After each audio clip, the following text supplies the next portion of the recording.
ममता में सागर दोनों हाथ से कीजिए यूट्यूब समाई माई हम बारो माई सच हो तारा दूर के दर्जा के उसे देखे दिया सको चांद से मांगेलू चमकती अजोरिया सूरज से मांगेलू वरदान पहलू केहू के नजर न लागे दया करी हो भगवान हमके पोषती हम दूधावा पियाई रे माई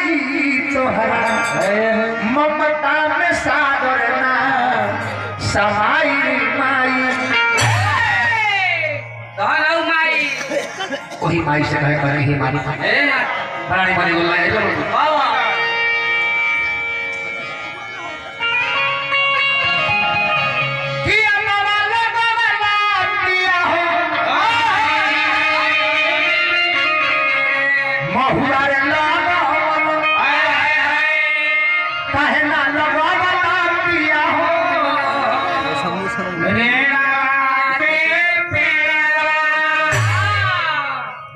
ठीक है जगह है पकड़ है हाँ हाँ चलेगा बस की माँ कितना हरे तुम्हारी पैसी कभी के भी भैया हरे तुम्हारी पैसी हरे तुम्हारी पैसी कभी के भी भैया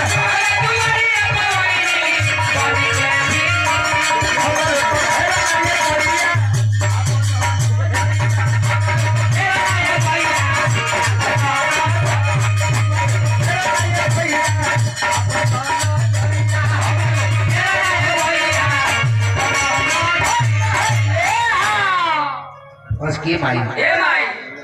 हम सुन ले बानी तो हर दया से बजे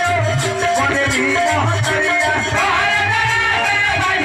से बजे बड़े भी बहुत करिया तो हर दया से बजे बड़े भी बहुत करिया तो हर दया से बजे बड़े भी बहुत करिया हमारा तो घर गए भैया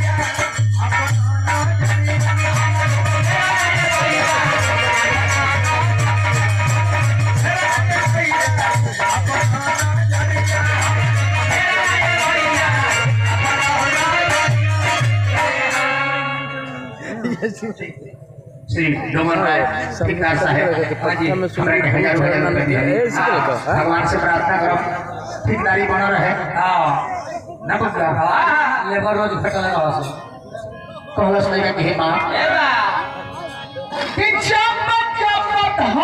पट्टी आदमी के दिखाइएगा अरे हो गई अति अच्छा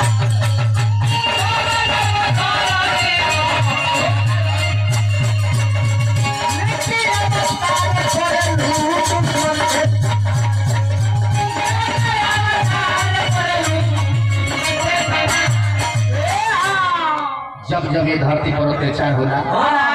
तब तब तुम्हारे अवतार होला तुम्हारे दया से लमड़ो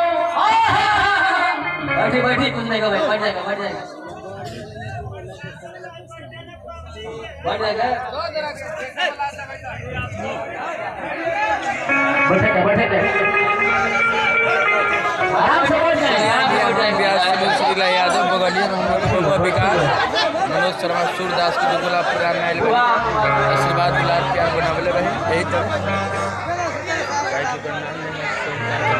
लगाते राय जी चाय दुकान बहुत बहुत प्रस्ताव हाँ जी शांति बनाई सब है साइकिल बनाई सब है कलर गंगा खोज के मालिक श्री चंद्र साहिब की ओर से हजारों हजार रुपया की फटासी प्रदान हुई भगवान से प्रार्थना करो चलेला तो भरिया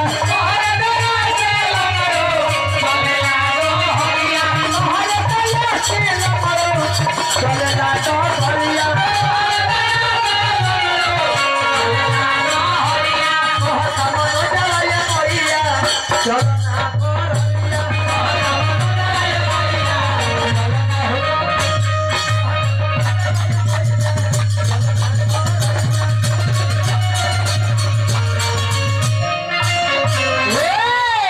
चलो